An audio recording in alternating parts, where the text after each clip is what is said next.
Hello, and welcome back to the channel. Glad you're here. So today is Monday, November the 3rd, and we were going to do another cleanup today, but looking through the schedule, looking through the weather, yada yada yada, all that kind of stuff. Decided we're going to do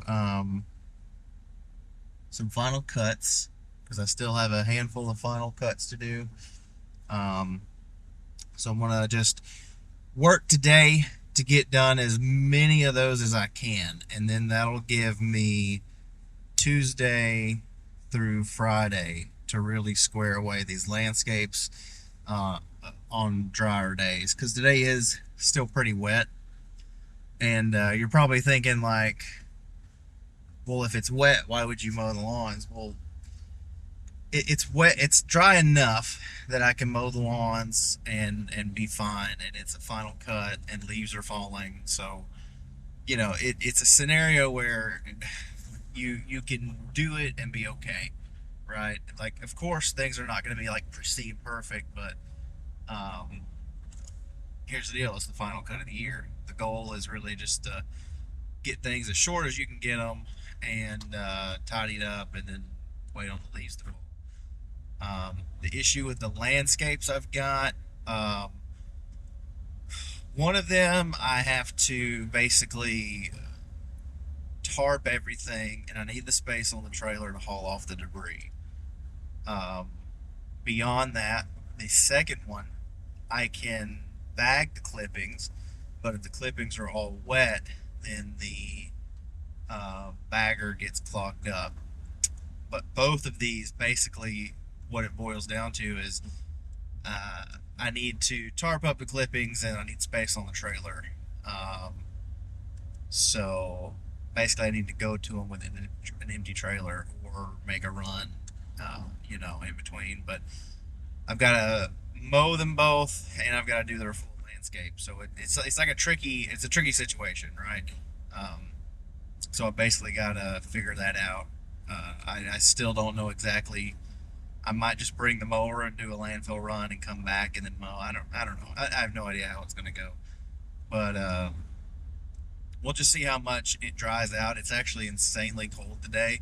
This is probably the coldest November we've had in a long time, because typically it doesn't get this cold until like the first week of December, which and it's not crazy cold, but in Georgia, North Georgia, where we're at, it really we don't get cold winters. I mean, the coldest winter you know, last year was a really cold December. We had a week worth of single digit weather, but typically, um, our Decembers are like 50 degrees, routinely.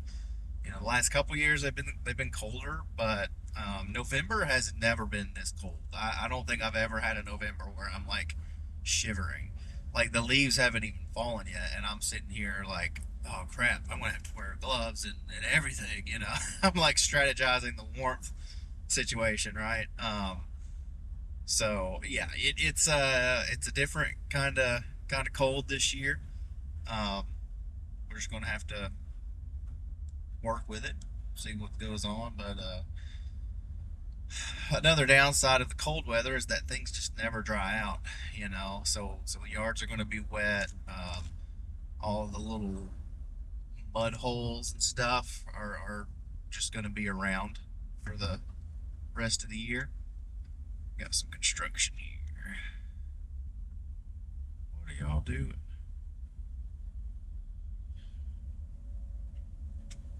I have no idea. They have no one guiding traffic, and he just nearly turned his excavator into the street. Wonderful. And not a single person was looking at the truck and trailer going by. Like, great. Great stuff, guys. Anywho, yeah, fun day. Just gonna mow today, take a break from the landscaping stuff.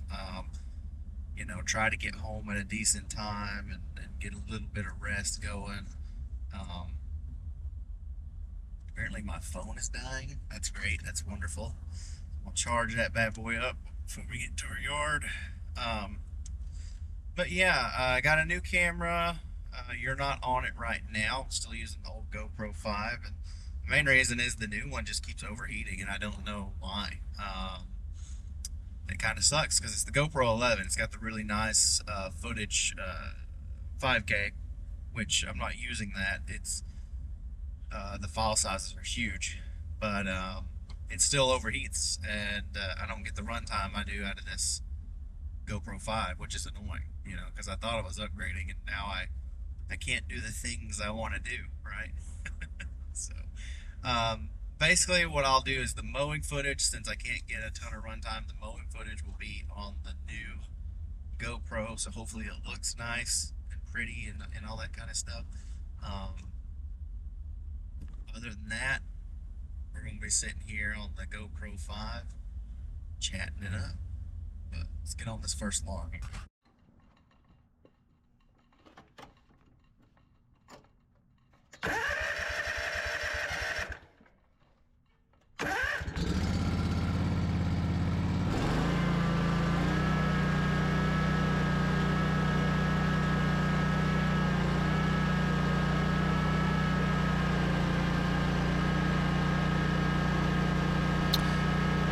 All right, welcome back to another episode of Lower Lawns. I'm really glad you're here.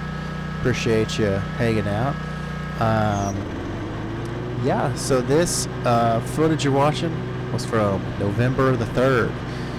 This lawn here is a centipede lawn. I didn't get any footage of the back just because it's a fenced-in area, and I don't typically like to film in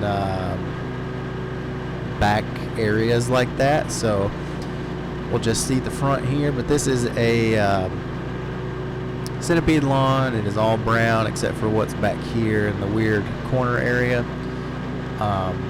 It cleans up really nice. I'm going to try to get them on a lawn treatment program next year, and we're going to see how that turns out. This one's a new customer that we picked up. They called me, I can't remember, I don't want to say it was like October, but they called me after, having borrowed a lawnmower for quite a while. They're just kind of like, why don't we hire it out? And I think that's a good way to go about things sometimes, right? Sometimes it's worth it to just hire a job out, because if you think about the cost of a lawnmower, if you go brand new, a decent lawnmower, even from Home Depot for regular, once in a while homeowner use, is like $2,500 minimum. You might be able to get one for $2,000, but that thing's going to break down, and then you're going to have to call me to come do it anyway. So I've actually had multiple customers in the past buy a lawnmower and cancel service and then call me back within a few months, because listen, mowers take maintenance, and mowing lawns is a lot of work, so a lot of people just don't want to do it for that reason.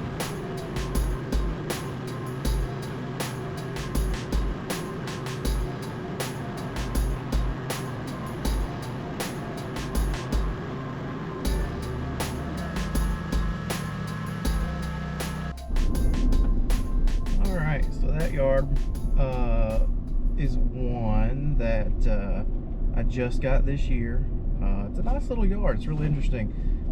There's a lot of little holes and stuff in it, which makes it kind of difficult.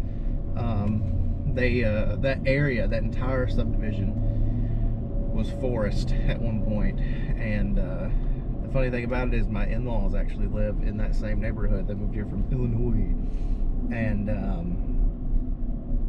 all of that out there was just forest. And in the last 10 years or so, they've really revamped it and turned it into what it is now. But it's an interesting little area. All those yards, though, as nice as it is, have those holes and those little like dips where the old trees used to be. And it's one of those things you have to think about when you're out here doing this, because you never know. You're gonna get into one of these little subdivisions and think you hit a gold mine, and then all you really hit is a bunch of potholes. Let's get on to the next one.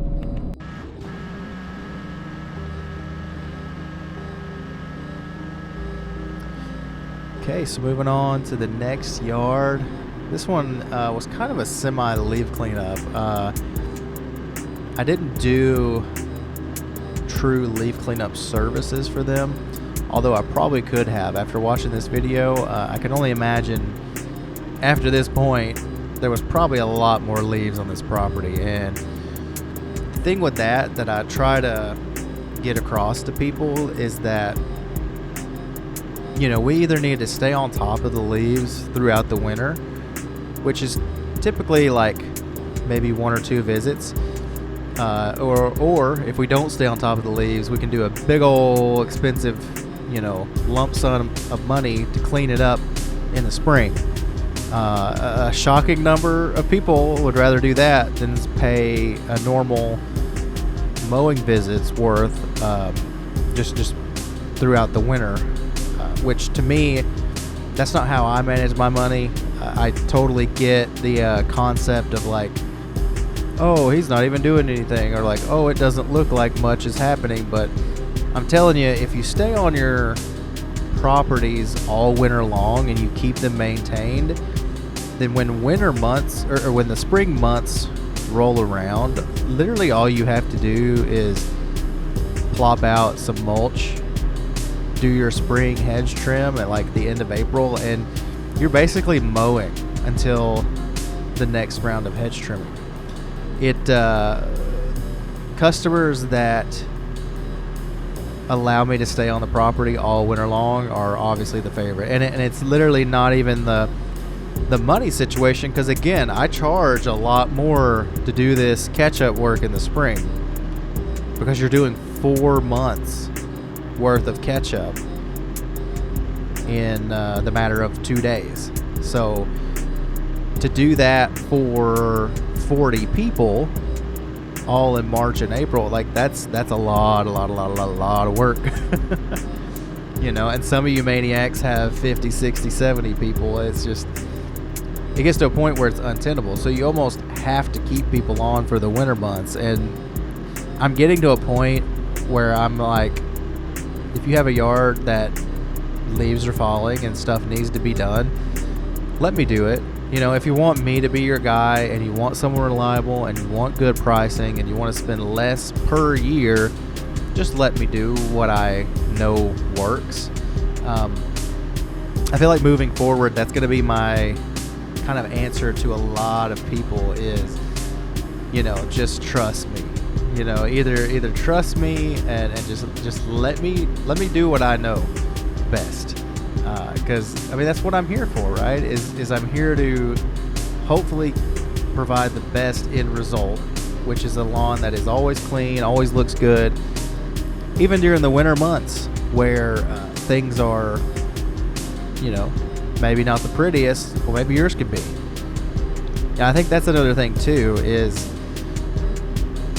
people just assume that when the winter months roll around that things are just supposed to, or they just expect it to look ugly and unkept.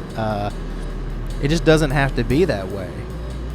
You know, even these lawns where they're not really growing much and there's not much to them in the winter months, like there is stuff to cut off.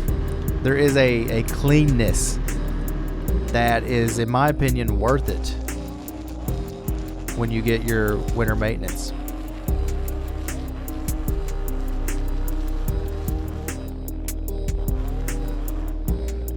You can see there, that's that a couple episodes ago we cleared out that entryway.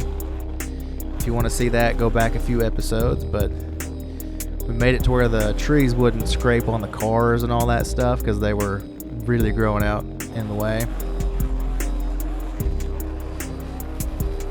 What do you guys do around these AC units? I do not trim behind them typically.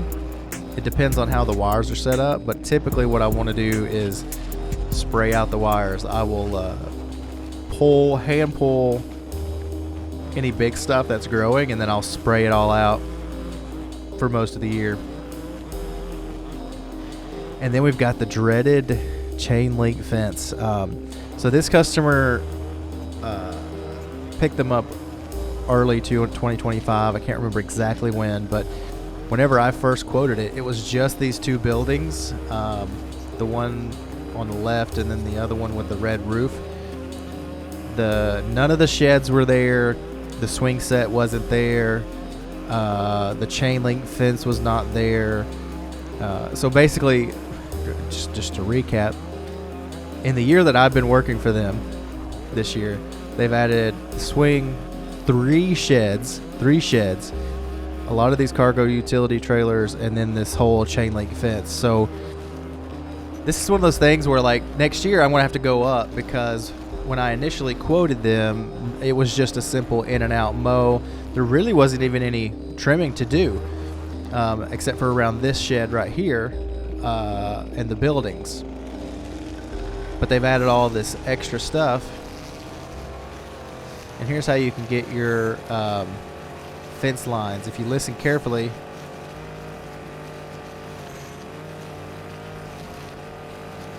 so go back and listen to that little stretch there. I'm weed eating at full speed, and I'm not hitting anything except for those poles, the posts. I'm just barely a milli-inch away from the chain link, because if you hit it when you're going full speed like that, you'll snag. But the trick is, whenever your fence lines are overgrown like that, you just keep it just barely away from that chain link so you don't snag. And then to get that really close, sharp finish on a chain link fence, all you have to do is flip edge it. So flip the weed eater upside down and edge it just like you would sidewalk.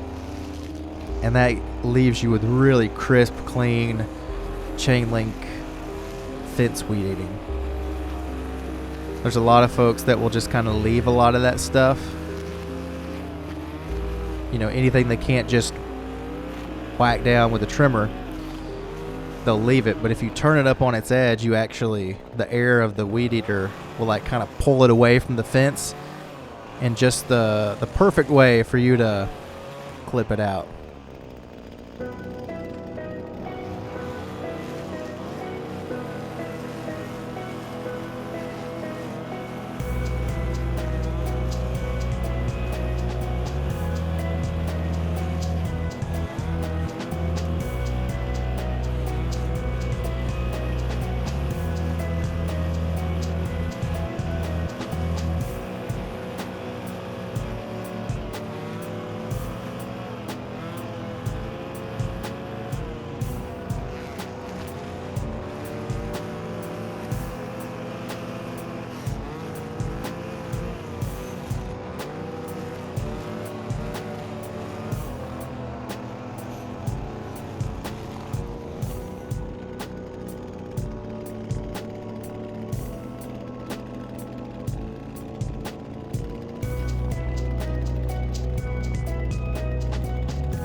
All right, and so coming up is another big topic to consider, which is obstacles.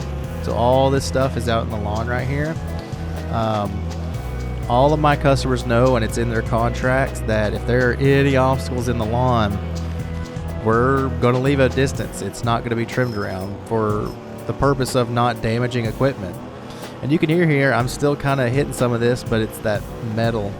But typically, the things that I really put a distance between or just don't trim around at all are things like tires or vinyl siding or something brittle and plastic.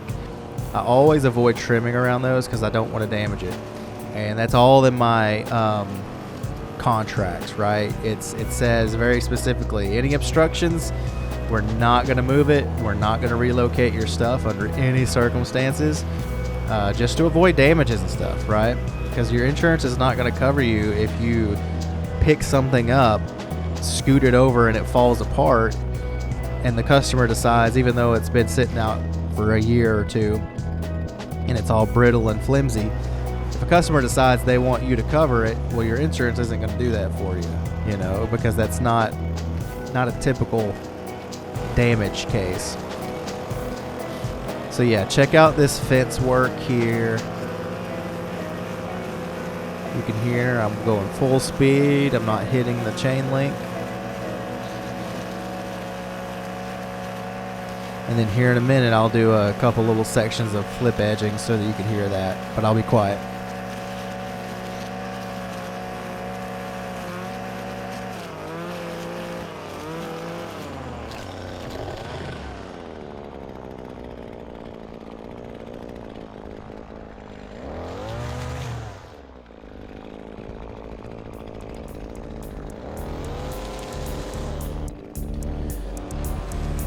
Alright, so here we are with some wood. So wood in particular is one of those things I'll kind of skip around. I won't get super close. You're not going to do detrimental damage to wood on the ground like that, but you will green it up, stain it, and you can mark it up quite a bit. But you'll see kind of how much distance I give. And again, certain things I'll give a lot more distance, but like this metal scaffolding here, it's brand new. I don't want to damage the paint on it. So I'm going to kind of go around it a little bit and avoid it. And I'm not going to try to like squeeze into the little holes and try to trim through it.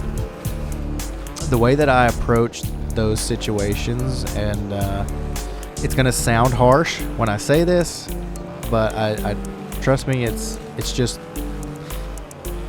a way of thinking, and it's basically the phrase that I use is, if you want me to hit something with the trimmer, if you want me to hit something with the mower, if you want an area to be mowed and trimmed and clean, act like it.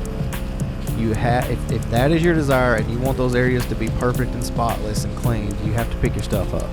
You have to move your trailers, you have to move your equipment, you have to move your objects to an area where you don't care as much, because if it's laying out in the middle of the yard, that indicates to me that it's okay for stuff to be kind of, for me to skip over it, because again, if you really wanted it clean, you really wanted it crisp and tidy, that stuff would be out of the way so that I could just get in there, get it cut, and get out. Under no circumstances am I going to go out there and move all your stuff aside and then weed eat, trim, work, and then move all of it back. That's just, it's not a really good use of time. And again, just to reiterate, it puts us at potential risk of damaging your belongings.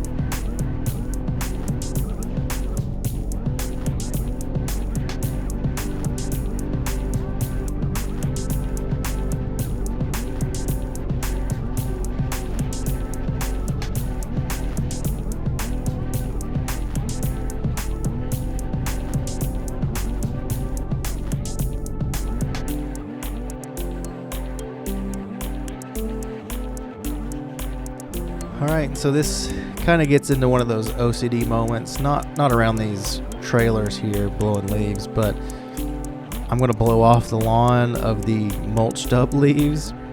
And part of the reason for that is the walk behind, while it's good at mulching, it's not set up to be a mulching mower. It's just got a grass flap on it. So don't get confused. Grass flap does not turn your machine into a true mulching machine. So for me, I want to blow out and make things look as clean as I can like that.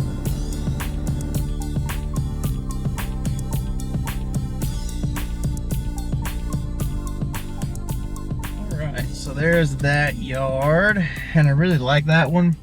It's like a weird kind of shape, right? Like weird patterns and stuff. Just the way everything's laid out. It's not just like a square or like a circle or whatever. Listen to those brakes, and they told me there was nothing wrong with these brakes. Are you kidding me? Anyway, that one I've had for a little bit. I think it started a year and a half ago. We did aerate and overseed with, oh, wait for it, Kentucky 31. That's right. Just because it's a cheaper option. To go that route, and that's, they didn't want the maintenance of something as expensive as a fescue, turf type fescue. They just wanted something, and that was a few weeks ago. and it just hasn't rained. The sweet spot, the period you would want to be getting rain, we just never got any. So unfortunately, it's not coming in great yet. But typically what happens on a yard like that is we come back in the spring and that thing is just blown up and it's beautiful. The risky thing with that is that you get into a point where if they call you too late in the spring, the thing's gonna get overgrown. So I'm not stressing about the way it looks. That's just non-irrigated lawns, right? That's how they are. That's how it goes. And I explained that when I did the job is we're seeding it for it to look good next spring, not next week, right? Because a yard like that, it's so unrealistic to think you can get enough water down with a spigot and moving a sprinkler around or something. It's just, your water bill would be beyond astronomical. So yeah, that's life with non-irrigated lawns, right? You can't rely so much on a fancy turf type and fescue, and sometimes you just gotta kind of get what's going to work. And here's the deal: Kentucky 31, it grows, it works, and as long as you're mowing it on a weekly basis, you don't end up with that forage hayfield type thing that people warn about. You just don't. I've got plenty of people who themselves have seeded with K31 and they don't look half bad, and they have green. It's not weeds, so I mean, yes, it's not as beautiful as a turf type, but if it's green and they like it and it grows, great. On to the next one. Got a long drive and I may stop and get another SD card because this thing is getting full. I have so on this card that you're sitting on right now, I've only got 4 hours of record time left, and it is a 512 gigabyte card. And I've got a 124 gigabyte and a 64 gigabyte already full. That's why I went and bought this one. And I saw that when I put this one in, I had 15 or more hours of record time. So that's how much I have sitting on this, and then I have a bunch those other two cards full of stuff to edit down. I've got a folder on my laptop that is mostly edited down. I think I've got 1 or 2 videos worth on there. So there's a ton of stuff on the way, and like I'm sitting here now in the present, but you're not going to get this for like 2-3 months, 4 months. It might even be April before this video comes out. I don't know. I doubt it. I think it might come out in January, but who knows? I might do other types of videos and try to sprinkle these out just to keep you going, right, with some lawn care content. But on to the next one. My camera's gonna overheat if I don't jump off quick, and I need a new card, so.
Alright, so this is one that you've seen a few times. It's our hill lawn that we basically only trim with the weed eater because the mower's not going to hold any of this. I don't care what you've got.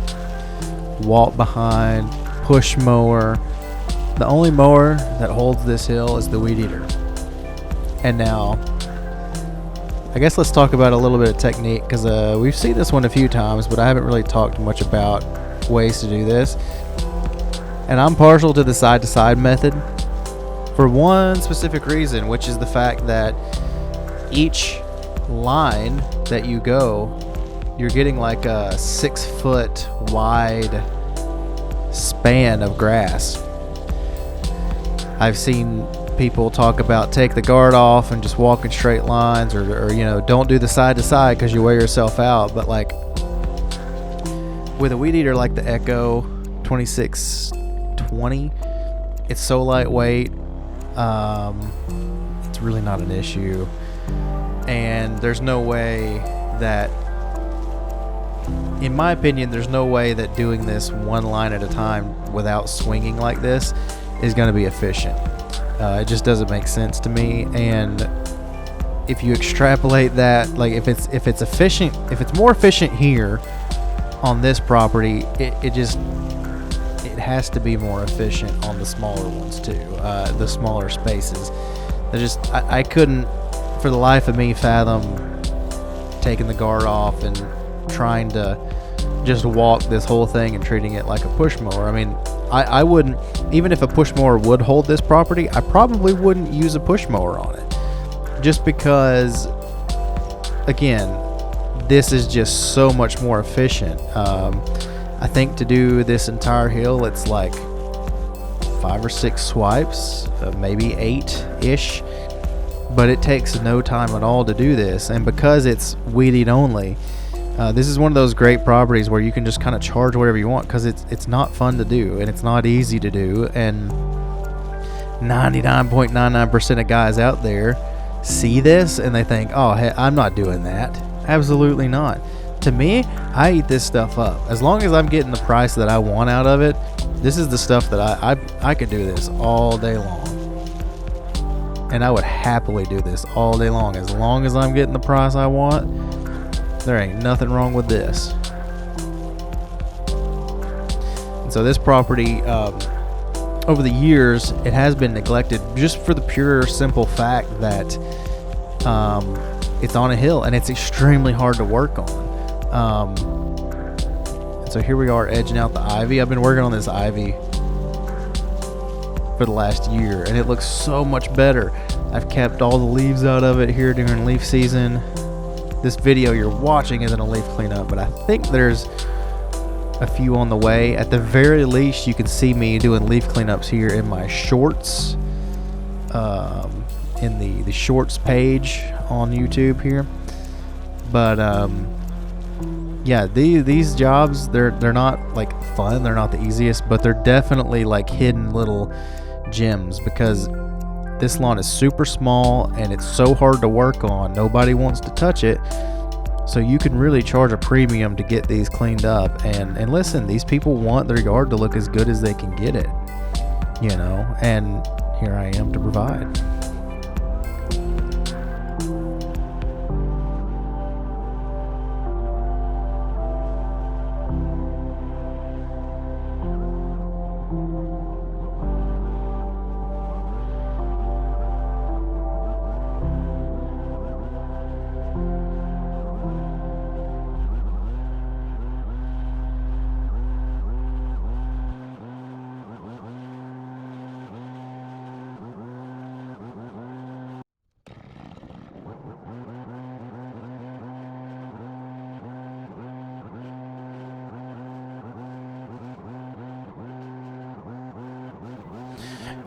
All right, and so looking here at what we're doing on screen, I feel like most people would call this, they would record this and they would call this video a leaf cleanup. For me, this is not a leaf cleanup. This is basic service. A property like this, when you're in the woods, you're going to have to blow this stuff out constantly. And when leaf season actually hit, this thing had a ton of leaves. What you're seeing me blow out here is just basic cleanup work. That's just like kind of my minimum, you know. Should I charge extra for this? I don't know. I'm already charging quite a bit. That's to get this lawn cleaned up. But moving on to the next one, same story. There's a lot of stuff to blow out. There's really not a lot of actual lawn to cut right now. But around this time, before the leaves actually really fall, this is just a basic lawn maintenance visit. We're just getting leaves blown off of the lawn, mulching them up in some cases. Again, this week, or this particular video is showing final cuts or final lawn maintenance services.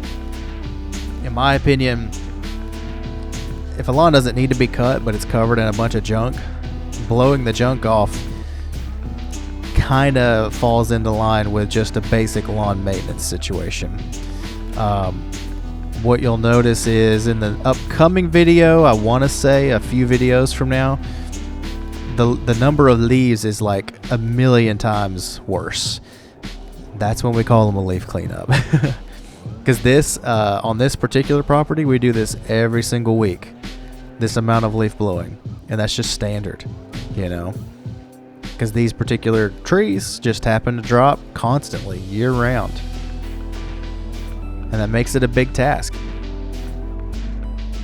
And now the question is, are you willing to do stuff like this as the lawn guy, right? Or do you just want simple cookie cutters that you can just walk up on and mow and go and call it a day? I don't mind doing this stuff because, again, kinds of properties that you see me working on where I'm having to do all this extra detail work, it's like no one else will last here, and all you have to do is just this. Like it's the same thing. It's just a little bit longer on this particular property or the other property. It's the same thing. There's just little quirks, right? But a lot of guys just won't last on properties like this because, again, it's just not the fun part, right? It's not the sit on a mower and go part.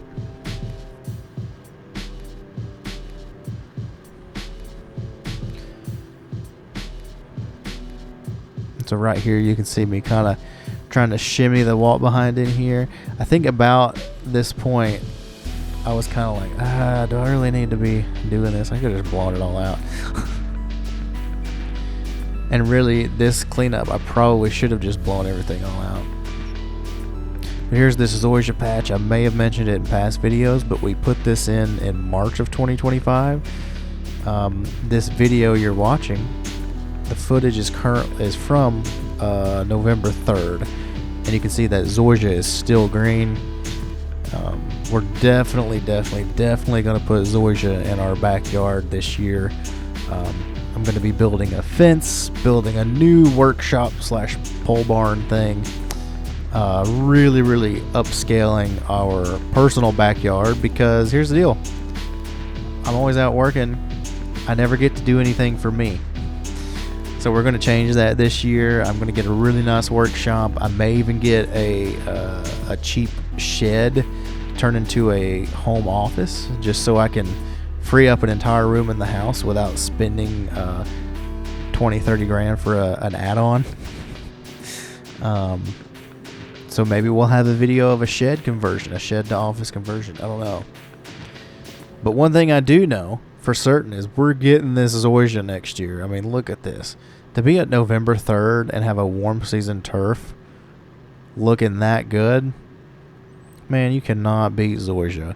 And I just did a video talking about why we're not doing fescue anymore, and that right there is exactly why. Fescue at this point would be just seedlings, and it wouldn't be anything to look at, and it would be an issue of like, can I even mow it?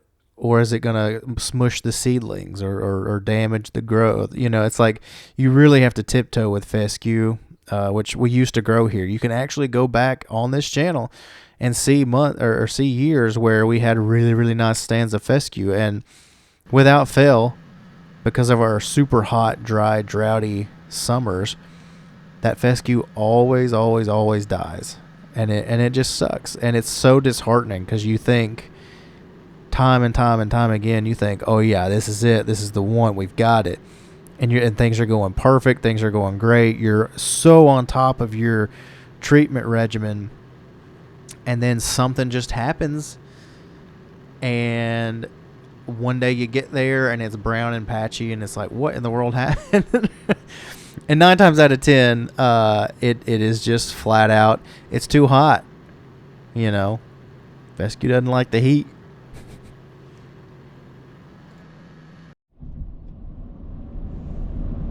Take two. Okay, so there's another day in the books. Good to go, all done.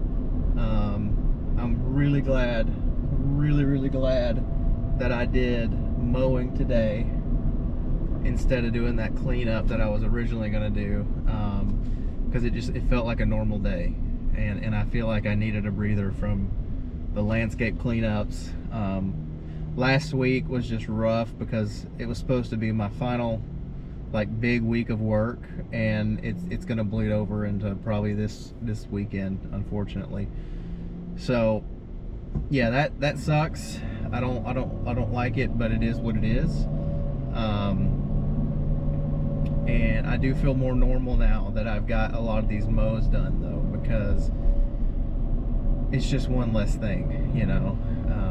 Getting these jobs done. There's still a handful to do, but I'm thinking clean up tomorrow. I'm thinking landscape install on Wednesday. I'm thinking Thursday we'll probably mow a couple more, because I've got my warehouse storage unit place. I don't know if you're keeping up. I did a whole video on just that, because I've got that to do, their final cut, and then I've got one more residential to do their final cut and their hedges, which I'll probably do on Thursday, is those two properties. And then Friday I've got one last final mow and final landscape cleanup that I'll do. So yeah, and like I say, all that could have been done last week, but it just rained too much. It was miserable, and it put me in a funk because, again, I was fully so caught. I was in such a good spot going into last week, and then that rain, man, it just sucks, you know. And the fact that the V-Ride can't do anything in wet grass, it's such a hindrance, man. I hate that mower. And listen, unless I can get it sold, you're gonna hear about that for the next 2 years on this channel, is how much I hate my V-Ride. But anywho, I do feel more normal. I do feel a lot better than I did last week, because I think the sun's out and things are going to dry out and not be so muggy and difficult to do, because everything's harder when it's wet. I mean, landscape, it's yeah, you can trim hedges, you can put out some pine straw, but it still sucks. It's still harder, and you're sticky, and it still sucks. You know. But listen, as long as this forecast does what it says it's gonna do, actually, then this is for sure the final week of 2025 of regular scheduled stuff. Next week I do have one kind of oddball cleanup. It's going up into the woods and clearing out all the overgrowth and leaving just their vines. Don't ask me why I don't count that in this week of final stuff. It's a new customer, so for me it's just kind of extra change, right? So yeah, it's just an oddball. I don't know if I'm going to keep them as a customer next year. It's going to really depend on how that cleanup goes, because I quoted her $1,800 to do this work, because I got to do it all by hand. And she came back saying that she had a quote for $1,600, and I was like, listen, if they can do that, and supposedly they were going to do a little bit more than me, when I was like, okay, well, I mean, listen, here's the deal, if price is the concern, then I would definitely go with them, but yeah, I can't touch that, you know. I can't get anywhere near that with the level of work that is going to go into this. I mean, I honestly wanted to be at 2,200, but I was just kind of, and that was the I don't want to do this job at all price. But I knew I would get to next week, which is the second week of November, and I would be bored. And I would be like, man, I could have done that. I got all this time, right? Because that's what I do. Like I get bored and I just like start hunting, and I start, trying to hunt down work and things to do, because my leaf cleanups, if they're not due yet, like there's just nothing to do. And I am probably a workaholic in the truest sense. I get bummed out with weeks like last week, but and I'm ready for it to be done, but I'm ready for it to be, I guess, slower, not done per se. I certainly need a breather, but I have to force myself to take that breather, right? I guess is my situation. So anywho, there's a lot of stuff I need to edit. I just got another SD card so that I can keep recording, and then probably in a week or two I'll just start editing and doing voiceover. I've already got like 4 or 5 Lawnside chats pre-edited and voice recorded from October, and I've been recording everything as much as I can and trying to get to a point where I can constantly have the camera going and get usable footage, because yeah, I just want to get to this social media side of things and offer something a little bit different. But hey, I'm rambling. Why am I still rambling? Thank you for watching. If you got this far, comment the word rambling, because that's all I do, dude. Bro yaps. That's all I ever do. So thank you for hanging out. Appreciate you watching.